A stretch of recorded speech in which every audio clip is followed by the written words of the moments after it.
After returning to the Wang family as the real young master, I became hated by everyone. Not only did my parents find me an eyesore, I was also bullied and beaten up at school. Even my fiancée, Willow, hated me to the core. She hooked up with the fake young master, just as I was utterly disheartened and about to give up and start over.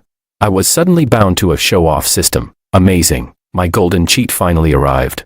I asked excitedly, "System, is my mission to conquer my wealthy parents, a cold childhood sweetheart, and gain both family and love?" But the system replied blandly, "No, your mission is to rank first in the citywide college entrance exams, learn 6 languages, master all musical instruments, and publish 3 SCI papers before graduating high school." I was speechless. Chapter 1. I am the real young master everyone hates. My parents and sister value the fake young master more. I get bullied and beaten up at school. Just when I was ready to give up and restart my life, I was suddenly bound to a system. A woman's voice rang out. "Congratulations, host, for being bound to the trial version of the show-off system. Finally, a golden finger." I eagerly asked the system, "System, is my mission to conquer my wealthy parents and sister, win over the cold childhood sweetheart, and harvest both family affection and romantic love?" The system's cold voice echoed in my mind. If the system had eyes, I think it would have rolled them. It replied, "What are you even thinking, host? Your mission is obviously this. Rank first in the entire city in the college entrance exam. Learn 6 languages. Master all traditional and modern musical instruments. Publish 3 SCI papers before high school graduation. Side quests include earning a national athlete certificate and winning first place in the National Physics Olympiad." As the system's emotionless, rapid-fire voice continued, I pointed at myself, confused. Me. I was like one of the countless expendable grunts in a Marvel movie. It replied, "Yes, you dot. Initiating phase 1 of the mission, rank first in your class this semester." Before I could react, a black countdown timer began flashing in my mind. Damn it, system, are you insane? Before I could curse it out, the housekeeper called me from downstairs for breakfast and school. I hurried to get dressed and headed downstairs. In the mirror, I saw myself, too skinny, borderline malnourished. My face was dark and gaunt, with huge, sunken eyes that made me look borderline creepy. When I got downstairs, Makoto was already leisurely sipping milk at the breakfast table. He smiled casually and said, "Bro, sleeping in again, huh?" Another voice added, "If you're too slow, we won't wait for you. Get to school on your own." That came from a slim, cold-faced girl adjusting her clothes in the mirror. She tilted her head slightly, her eyes full of disdain and contempt. That girl was my so-called sister, Alicia. I still remember when I had just arrived at the Wang family. Every car ride felt like a public humiliation, compared to the dark and skinny bumpkin I was. Makoto and Alicia, graceful and confident, looked like real siblings. Since it was the nanny car, there were 2 rows of seats in the back. I always sat in the very last row. I'd watch them laugh and joke in front of me. Makoto could tease her freely, but the sound of my books falling would make Alicia frown. I tried to get close to her, just a child, carefully testing the waters, but the moment I spoke a sentence, Alicia's cold and impatient voice cut me off, her eyes rolling. "You don't get it." There was always a thick wall between them and me. The old me would sit silently in the back, listening carefully, trying to find common topics. But now, with the brutal mission from the system, I didn't bother asking for a ride anymore. Instead, I picked up a sandwich from the table, waved my hand, and said, "I'll ride a shared bike. You guys go ahead." To study hard, I needed a strong body. Starting today, I decided to bike 15 kilometers to school every day. With my headphones on, I'd listen to English on the way. As I stepped out the door, I felt a cold, probing gaze fixed on me. I didn't look back. Chapter 2.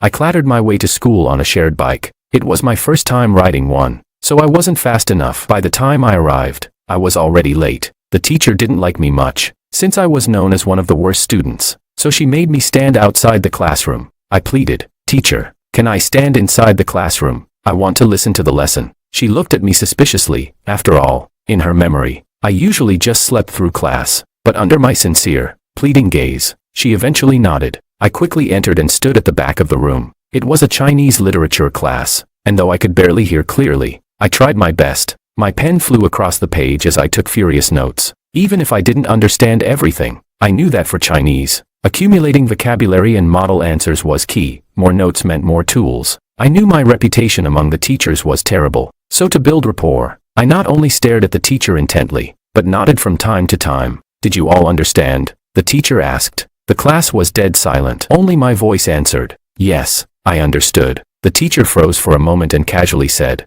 "Look, even George understood. You all should have, too, right?" The whole class burst out laughing. I didn't care. I just gave a big, honest smile. As the teacher continued lecturing, I kept taking notes until something suddenly interrupted me. A paper ball smacked onto my desk with a plop. I looked up, searching for the culprit, but couldn't find anyone. Then, more and more paper balls started flying at me like hailstones. The system grumbled indignantly. "Host, it's that little brat in the back row throwing them. What a pain in the ass. I wiped my face and located the culprit. A girl sitting in the back row, playing with her hair. Her head slightly tilted as she looked at me. Her features were elegant and cold, undeniably beautiful, and in her sculpted eyes, there was a flicker of annoyance. That was my former fiancée, Willow. The Wang and Liu families had arranged our engagement from childhood. Originally, Willow was engaged to Makoto, but after my return, she became mine by default. She hated me, and so she and Makoto bullied me constantly at school. The original me just endured it all. He was insecure and timid, never dared to confront them. But I'm not him. I need to study, and she keeps disrupting me. So I raised my hand and said, "Teacher, Willow keeps interrupting my studying. She's been throwing paper balls at me." The crumpled balls on the floor were solid evidence. The teacher paused her chalk writing, looked down at the floor with some annoyance, and said, "Let's talk after class," I replied. "She's not studying and still wants to keep me from studying. Maybe she's just afraid I'll surpass her." The moment I finished speaking, the whole class exploded in laughter. The teacher chuckled twice, playing along with the moment. "Well, it's not entirely impossible. After all, Willow ranked second to last." Willow's face turned red with anger. She looked like a red-tailed sparrow that had just lost all its feathers. As soon as class ended, she stormed over to my desk. With one shove, she knocked my desk over and stomped on my books. Her voice full of arrogance, she declared, "George, don't think I don't know what you're trying to do. Before you came back to the Wang family, you were just a loser. Now you're pretending to be some goody-goody just so I'll fall for you." Her school uniform jacket was unzipped, revealing a white undershirt underneath. She stood in front of me, visibly annoyed, her gaze proud and cold. It was as if she thought the original me being into her was the most natural thing in the world. But I felt nothing for her. Facing her angry outburst, I replied slowly, "If you keep interfering with my studies, I'll pay your father a visit. You're obstructing a high school student who's trying to better himself." Chapter 3. Willow's father was often seen on television, a well-known local politician. The old me was timid and insecure, and like most students, never thought about confronting a classmate by going directly to their parents. The red-tailed sparrow flapped around in fury for a while longer, then stormed off with her tail between her legs. After all, rebellious as she was still just an underage girl. Her father was strict, and she definitely wouldn't want him to know about this. With Willow no longer disturbing me, my school life finally calmed down a bit. I entered full-on grind mode. I even took vocabulary flashcards with me to the bathroom. Lining up for lunch, that was just more time to memorize formulas. Thanks to my efforts, I climbed from dead last in the class to 25th in the first monthly exam. From the bottom of the grade, I made it into the top 400 of the entire school. But it still wasn't enough. The system's mission required me to be number 1 in class this semester. Because my improvement was so dramatic, the homeroom teacher started using me as the classic comeback story. The school even invited me to speak at the post-exam awards assembly to share my study experience. We were required to wear school jackets for the event. When I pulled mine out from under my desk, I found a giant ink stain on the blue and white fabric, ugly and filthy. I didn't even need to guess who did it. I was just about to take it to the teacher and report it. But there wasn't time. They rushed me onto the stage. I had no choice but to wear the ruined jacket in front of everyone. The moment I stepped onto the stage, people noticed my school uniform. Whispers and chuckles quickly spread through the crowd. Someone laughed. "Is that the guy who jumped from the bottom? Must have cheated." Another added, "Look at his jacket, scribbled all over. Typical delinquent." I glanced at the students below and gripped the mic tightly. Then, the show-off system spoke up, its voice buzzing with excitement. "Now, start with a fluent English opening." I was speechless. An English opening? Of course the show-off system would suggest something like that. I'd been studying non-stop for a month. The system even took away my sleep and gave me energy potions for my personal space to force-feed me listening practice and spoken drills. At this point, I could directly translate my entire speech into English. I'd learned nearly 10,000 new words in the past month. Clenching my teeth and pushing down the awkwardness, I began the first paragraph in English, with a thick Chinese accent. All the students were stunned, even though I spoke slowly, and my accent was obvious. One academic top student whispered, "Holy crap, isn't that a quote from Tim Cook's speech? He's actually fluent. His English sounds like he could survive abroad without a hitch." Kinda show-offy. but impressive. The system was thrilled. Perfect. The mood is set. Remember, host, you're not ordinary. Its tone became even more excited when I realized no one was laughing at my uniform anymore. I finally began to speak the things I truly wanted to say. I said, everyone used to think my bad grades were because I didn't care about studying, that I was born a troublemaker, lazy, hopeless. Let me explain. I didn't study before not because I didn't want to. It's because I didn't have the conditions to, while your parents were watching over your homework. I was 5 years old, standing on a stool to cook for my family. During your winter and summer breaks, you were in tutoring classes or traveling the world. I was running from street to street, trying to sell 5 yuan pancakes, and if I didn't sell enough, I got beaten. You had quiet study environments and access to learning materials, but when I got home, not only did I have tons of chores, I paused, then rolled up the sleeve of my school jacket. This had always been a deep pain in my heart, one I buried carefully. On my arm were crisscrossing scars, ugly, raised marks twisted across my thin forearm, looking like long centipedes, ghastly and heartbreaking. I said, sometimes. I even got beaten. Gasps echoed throughout the crowd below the stage. Everyone had lifted their heads to look at me. At home, I was beaten by my stepmother. At school, I was bullied because I was small, quiet, and had no one to protect me. These scars were the proof of a life that had truly been lived. It was in the despair of those endless days that I once thought of giving up entirely. In the front row, Willow's pupils dilated. The pampered daughter of a wealthy family actually looked shocked. I said, I'm incredibly grateful to be studying here. This school has great teachers and an excellent learning environment. I'm also grateful to my classmates for giving me a friendly school life. From now on, I will seize every opportunity one have and keep working hard. Even if there's no road beneath my feet, I'll step on thorns and carve out a path of my own. I lifted my head and gave everyone an honest smile, and the whole auditorium broke into thunderous applause. After the assembly, I was no longer a target for bullying. My story had inspired too many. Even Willow seemed to feel a little guilty when she saw me. But of course, this prideful girl would never admit it. Blushing, she stammered, you really had it that bad at your adoptive parents' place? I didn't know. I nodded absently while flipping through my vocabulary book. The system chimed in. Detected, Willow's favorability +10. Would you like to convert it to another stat, say, memory retention? Convert it. Absolutely convert it. Right after the conversion completed, Willow, still standing in front of me with bright red ears, suddenly furrowed her brows. Her lips pressed into a sharp line as she snapped. But so what if your life sucked? It's not like Makoto did it. It has nothing to do with him. Wow, the system really works fast, I replied. Willow hesitated, then asked, don't you have anything else to say? I said, actually, I do. Her lips twitched, and the flush on her ears nearly spread to her pretty little face. Her eyes softened slightly, the corners tilting down. The system whispered, favorability +10 again. Should we? I answered immediately. Convert. I grinned and added, I ranked 25th this time, and you're now dead last. Hee hee. Just as I expected, her face instantly changed color. Her cheeks, flushed moments ago, now looked like frost-covered apples. Humph. She huffed, and stormed off without another word. The system, sounding amazed, reported, whoa, her favorability just went up another 5 points. Chapter 4. I asked the system, wait, so favorability can actually be converted into study-related attribute points. What about other people's favorability?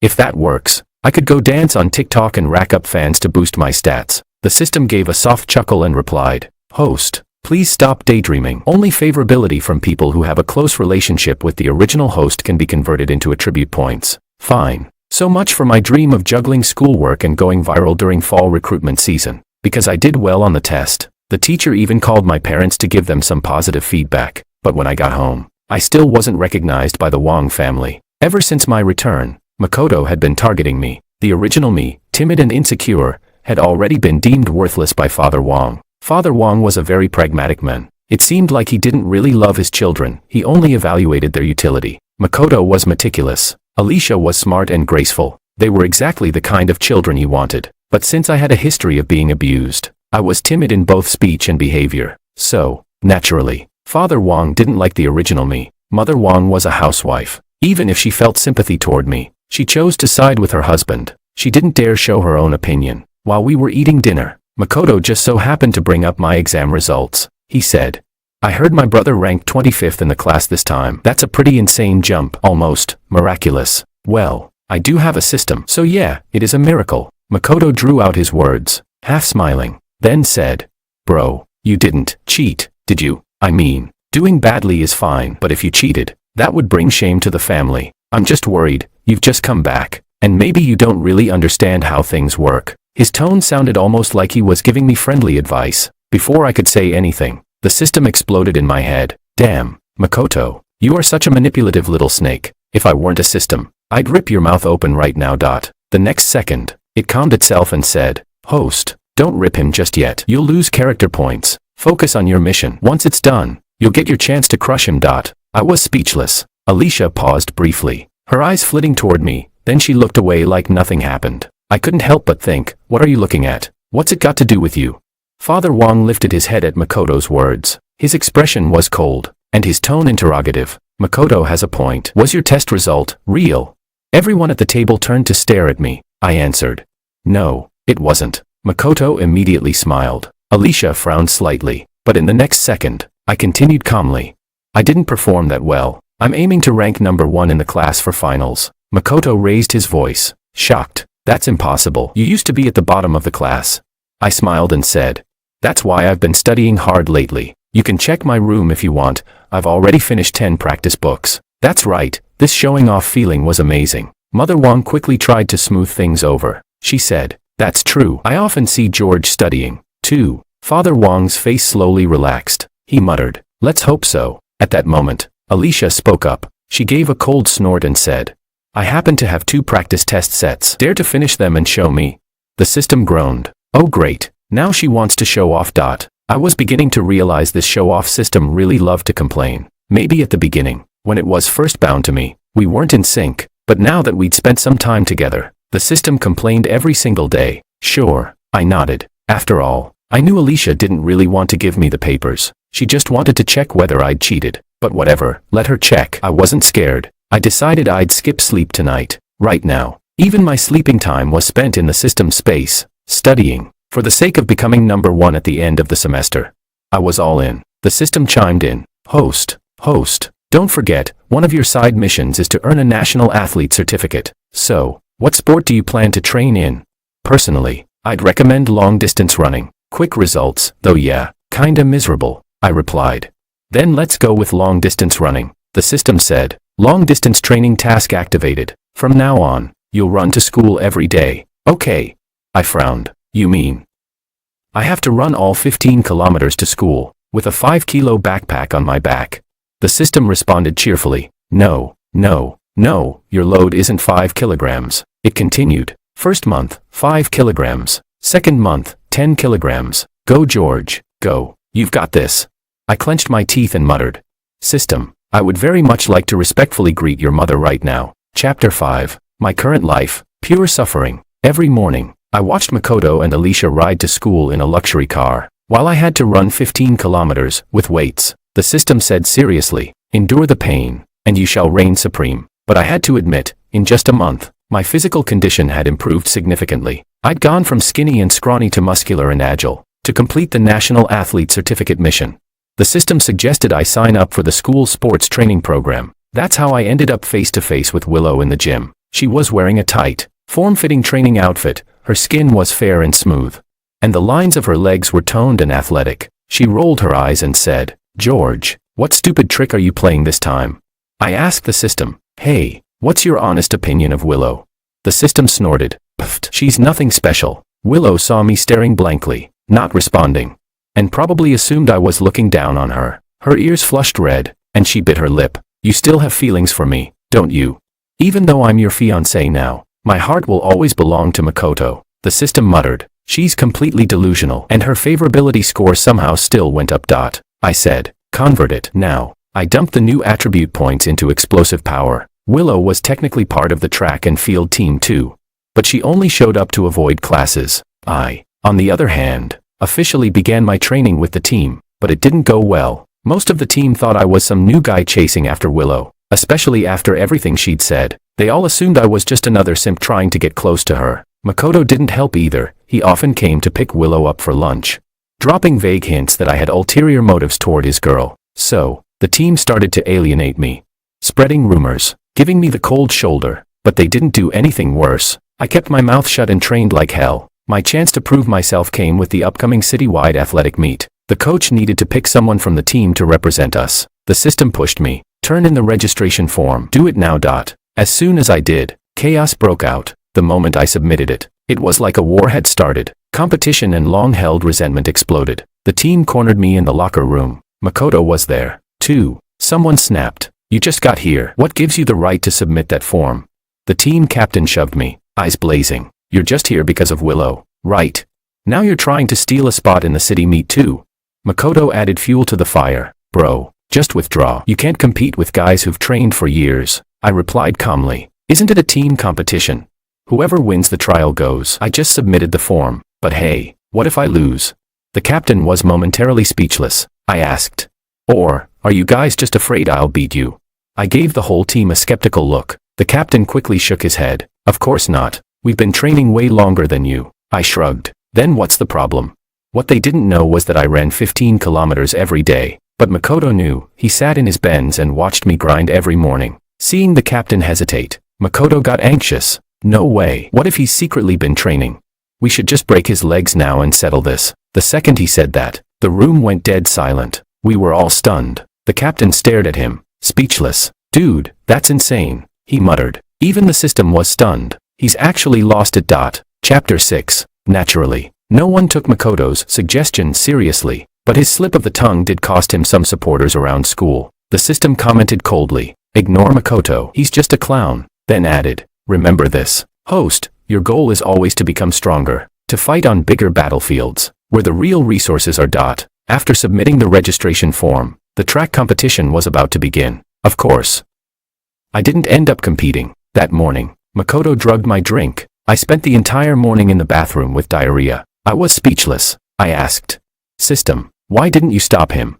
The system smiled faintly. Why would I stop him? I never planned for you to compete in this event. She added, besides, Willow saw him spike your drink. Her favorability toward you just went up again. Don't worry, I already converted it into stat points. Who cares about the affection of a pretentious coquette like her anyway? Turns out, the school training was just a cover. The system had already used big data to find a high-level training base for me. I directly registered for the provincial competition under the name of the training center. As long as I placed in the top rankings, I could qualify for a national level 2 athlete certificate. I sighed. System, you're evil. You know that.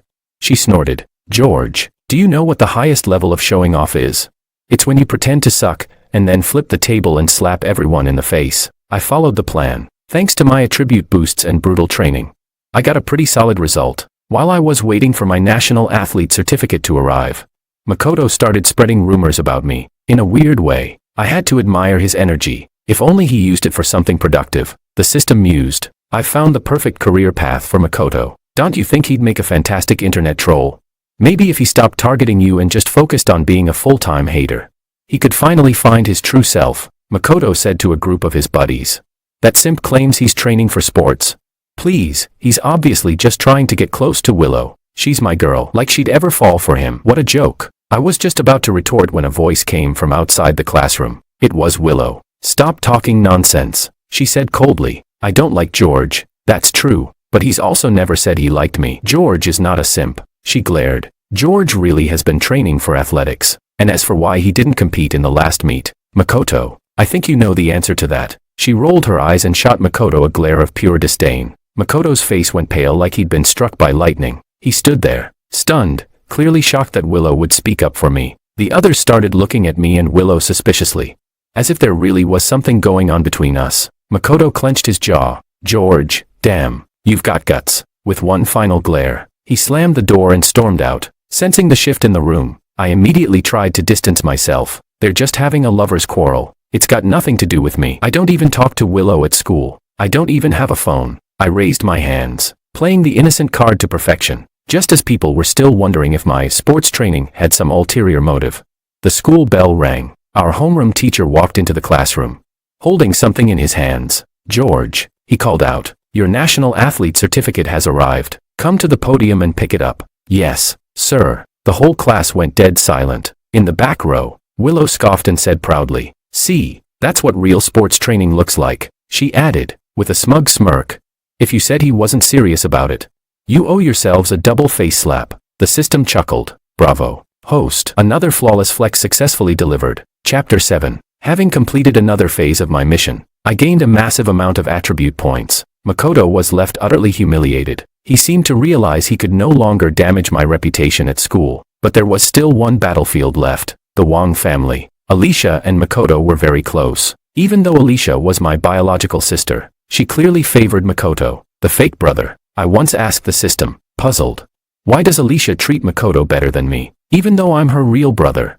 The system scoffed. Oh, host, you're really slow sometimes. You are the real son of the Wang family. Makoto isn't. Think about it, she's afraid you'll inherit the family fortune. She continued. Host, remember this. You're not here to beg for love or respect. Once you have power and money, those things will orbit around you on their own. It hit me like a light bulb. Back when I didn't have the system, I used to fantasize about gaining my sister's approval. What a joke. When I got home, I thought maybe, just maybe, earning a national athlete certificate would earn me some praise from Father and Mother Wang. Instead, Father Wang said coldly, I heard about it from Makoto. As a member of the Wang family, you shouldn't waste time on things like that. Your only job is to study hard and avoid embarrassing us. Just look at your sister, she ranked first in the entire school again. And she's also entering the physics Olympiad. The system piped up. Host, enter the Olympiad too. We'll crush them. I've got expert instructors ready for you in my training space. Starting now. With the system backing me, I didn't take Father Wang's harsh words to heart. I returned to my room silently and began studying physics inside the system space. While immersed in formulas and concepts, I quietly thanked the system. System, I'm really glad you're here. Without you, I'd probably still be stuck wondering why my dad doesn't value me. The system replied, there's no need to wonder. If your father can't appreciate how brilliant you are and chooses to raise someone else's kid instead, it means he's both pathetic and stupid. Then she added, but you still have to work hard. Host, only when you complete your missions can I gain energy, and that, in turn, gives you more attribute points. It's a win-win partnership. I started feeling curious about the system. I asked, System, why did you choose me out of everyone in the world? The system chuckled, because you have the best story arc potential. A tragic backstory, constant setbacks. If you become strong enough, your narrative screams epic comeback. The more inspiring your journey, the more energy I gain. She continued, weary beings from a higher plane, different from you. I chose the profession of system. By intervening in the lives of people from lower planes like yours, we entertain some viewers, we get tipped, and we gain energy. Each system has a different energy model. Mine comes from you completing tasks. I became even more intrigued. So you're a higher plane life form. What do you look like? The system answered, clearly brushing me off. Roughly humanoid, but more evolved. We have tentacles. You couldn't imagine it even if you tried. Now stop asking and go study your physics. It was obvious she didn't want to talk about herself, so I put my head down and got back to work. I really was grateful for her. I made up my mind to study even harder, so she could earn more energy, and I could become even stronger, with boosted memory and comprehension. My learning efficiency skyrocketed. Given time and grinding, I mastered the physics Olympiad syllabus. Then, I signed up for the competition. Chapter 8. Alicia and I were placed in the same Olympiad class. When Alicia saw me, a flicker of wariness passed through her usually indifferent expression. She said coolly, you don't have a solid foundation. You're not cut out for the physics Olympiad. Don't waste your time. The system chimed in, don't listen to her, she's just afraid you'll surpass her. Then it said, here, let's activate a top-tier tutor code bundle. I replied, thanks, you're the best. She responded, everything I give you is exchanged with the energy you've earned for me. With the system's support, I surpassed Alicia effortlessly. She didn't show it on the outside, but inside she was clearly rattled. Day and night, I studied relentlessly. The system could boost my intelligence and even manipulate time, but it couldn't work hard in my place. Alicia was panicking, but there was nothing she could do. My grades steadily climbed above hers. The teacher, seeing we were siblings, had us team up to represent our school in the National Olympiad. Alicia rolled her eyes and said, don't drag me down. The system retorted, the nerve, she's just a decorative sidekick. I smiled humbly. There are countless geniuses in the world. Once I reached the competition, I realized that while Alicia seemed impressive at school, in the national arena, she was actually holding me back. If I hadn't had the system's help, I might have failed too. Luckily, I won a gold medal representing our province. This medal grants direct admission to a prestigious university. The system said, congratulations, host. With this gold medal, you won't have to take the college entrance exam. I asked, didn't you give me a mission to be ranked first in the city's college entrance exam? The system replied gently, you've been studying so hard lately. I figured a direct admission would be better for you. Don't overwork yourself. The system actually cared about me. Honestly, I had been losing a lot of hair lately. My brain had been running nonstop. I was turning into a total slowpoke. The system and I were soaking in the joy of winning the medal. But then a thought hit me. The system's ultimate mission for me was to rank first in the college entrance exam. If I didn't take the exam, would the system disappear? I decided to ask, will you stay with me forever? Without the system, I wouldn't be who I am today. I felt oddly attached to it. The system fell silent for a moment, then quietly said, we operate on energy values. I've almost reached the full amount from you. Once it's full, I'll have to leave. The moment I heard that, a wave of sadness surged in my heart. I wasn't ready to let go. The system had been both mentor and friend to me. Selfishly, I wished the energy bar would never fill up. Maybe then the system could stay forever. But I quickly dismissed that thought. I couldn't hold it hostage with my desires. Sensing my sadness, the system said, hey, don't get so down. We were never from the same world, but we accompanied each other for part of the journey. Helped each other grow. That's pretty amazing, isn't it? I'll even tell you my real name. I'm not actually called System. You can call me Whoa Girl. Is that even a real name? I was speechless. The system and I bantered for a while. Whenever we talked, I'd go a little blank on the outside. But soon, someone interrupted the atmosphere between us. Chapter 9. It was Father Wong. As my so-called father, this was the first time he summoned me to the study.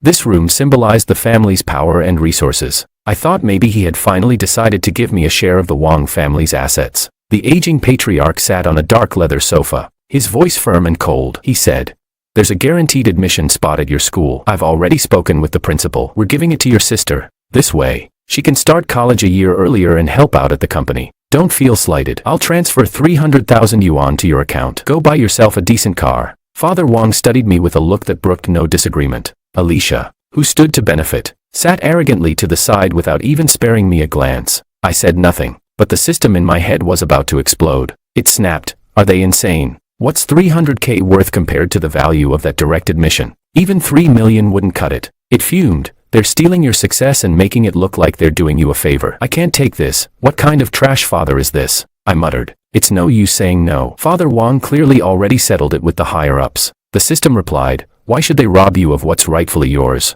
Who needs this scumbag father anyway? Host, go confront them. I'll temporarily boost your combat power. Go give each of them a solid slap. I was speechless. I looked at my so-called father and sister. It all felt so pointless. I said, I want to sever ties with you. My household registration was never transferred over from my foster mother when I came to the Wong family. I want nothing to do with you lunatics. My voice didn't even waver. The system cheered. That's my George. Cut ties with these toxic people. Maybe it was my flat tone, or maybe the contempt in my expression. Father Wong couldn't tolerate the lowest-ranked person in the family daring to defy him. His eyes widened, and with a loud smack on the armrest, he shot to his feet. He reached out to hit me, shouting, you ungrateful brat. You think we wanted to bring you home? If it weren't for the optics, a good-for-nothing raised by nobodies like you has no right to stand before us.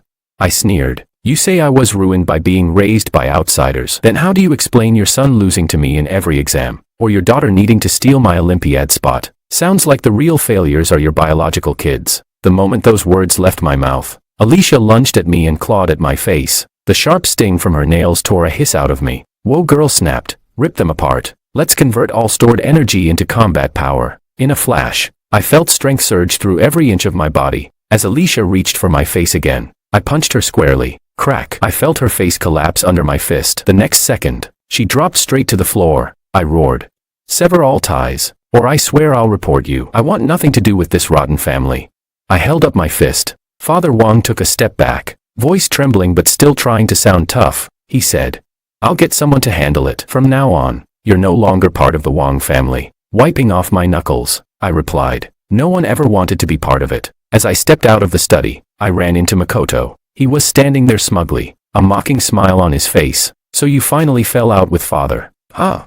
Well, good. Saves me the trouble of kicking you out. Straightening his clothes, he quickly put on an expression of exaggerated grief. I watched him rush into the study and scoop up Alicia, calling out dramatically, Big sis, are you okay? Big sis. I muttered, shouldn't the first thing be calling 911? Chapter 10. After leaving the Wong family, I tried calling the system. I called several times before it finally responded, very slowly. Its voice was weak. Whoa Girl said, quit yelling. I used up too much energy. I asked, Because you converted energy into combat power for me. I felt a bit guilty. Whoa girl replied, in a society governed by law, systems aren't supposed to promote violence. I broke the rules and got penalized. I asked, what kind of penalty?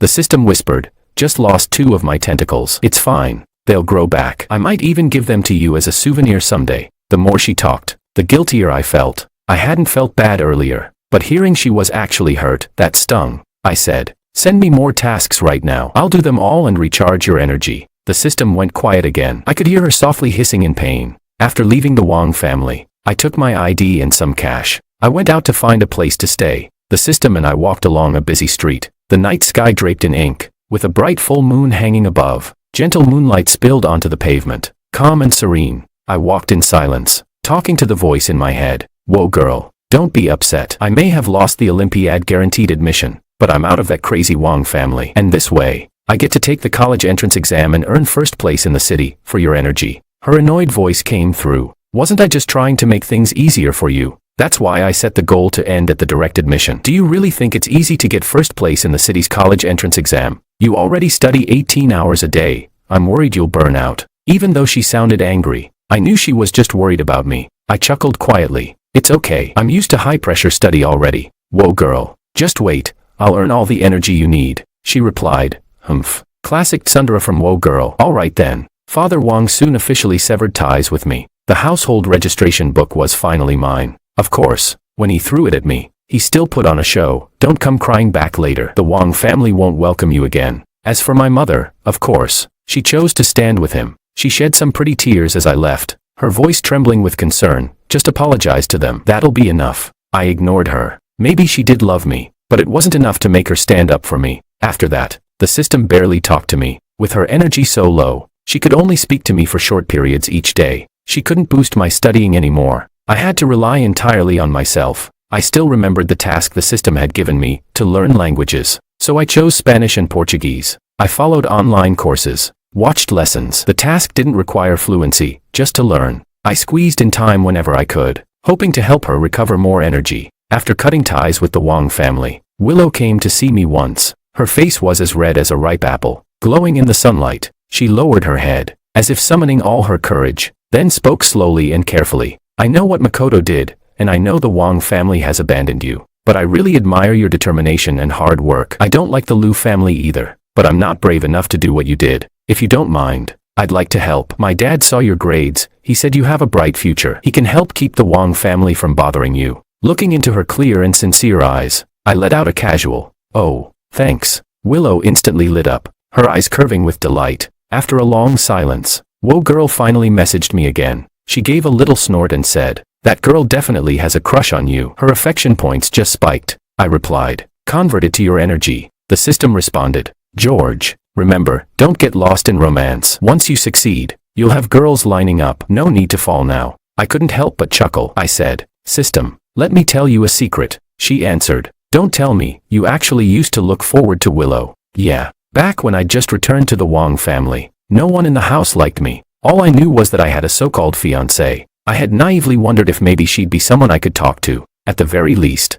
a friend, until that moment at school, when I opened the door and a bucket of filthy water came pouring down on me, freezing me to the bone, and I saw the disgust in my fiancé's eyes. That was when I realized how foolish it was to fantasize about others treating you kindly. I told this story to the system like a joke. I wanted to lighten the mood, maybe laugh a little with her. I waited for that sharp-tongued system girl to make fun of me, but she said, "That's not funny. George, if you were from my dimension, you'd have 8 tentacles. You could slap all of them senseless at once." Chapter 11. The Liu family really did make a move. They got the Wong family to stop bothering me. That gave me some peace and quiet to prepare for the college entrance exam. When the results came out, I had ranked first in the entire city. The moment I saw the score, I was on the verge of tears. Back when I first returned to the Wong family, I was so small and insignificant. Then the system appeared and told me, instead of exhausting myself trying to please others, I should focus on fighting on a higher dimensional battlefield. Now, this first place ranking could once again power up the system, but I also knew the moment of our parting was drawing near. What I didn't expect,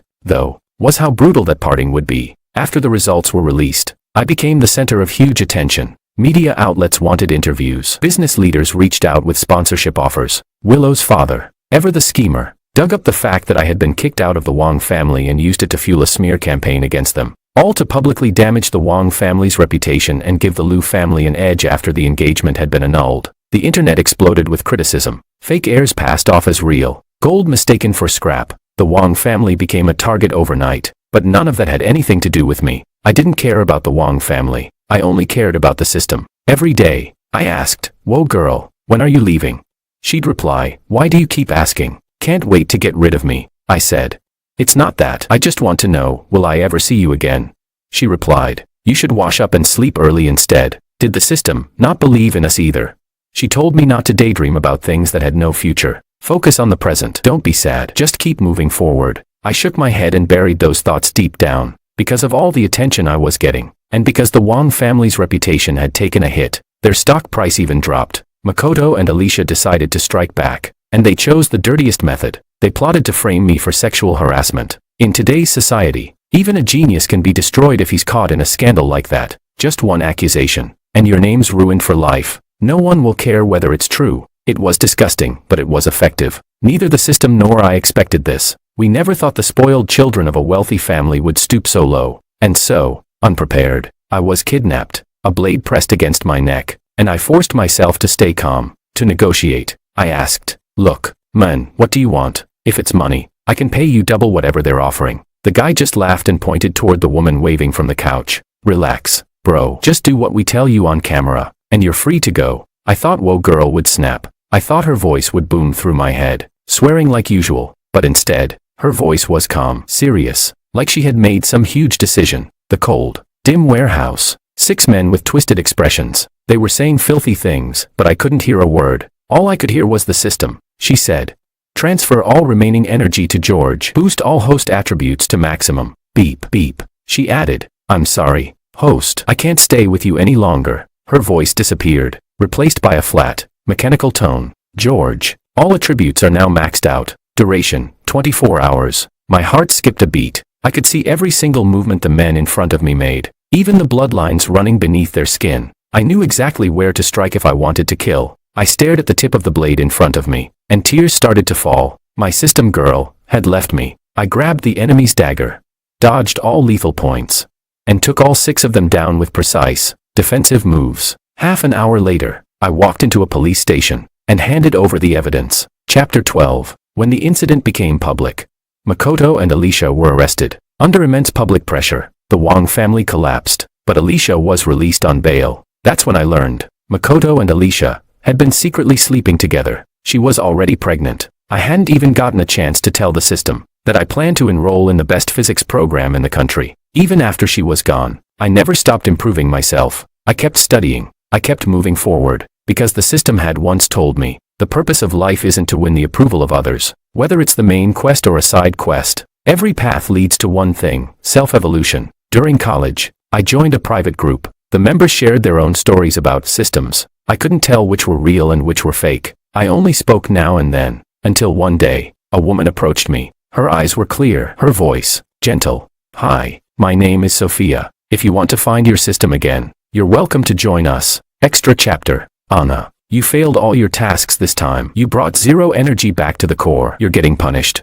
You're down to your last 2 tentacles. Take care of yourself. We've told you, don't get emotionally attached to your host. We collect energy. We're not some kind of saviors. Honestly, I don't think you're cut out for this job." The voice of a colleague echoed through a glowing blue space, filled with circuitry and humming processors. A girl with long hair lifted her head, her delicate face full of indifference. Behind her, 8 pale gray tentacles slowly lifted away from a keyboard, unfurling like an umbrella. Another voice said, "Enough. The core has reassigned you to the Department of External Affairs. Go make contact with other dimensions. Try to maintain peaceful relations." Anna wiped away invisible tears. A higher being like her wasn't supposed to cry, wasn't even supposed to feel anything. So why did her chest ache so badly?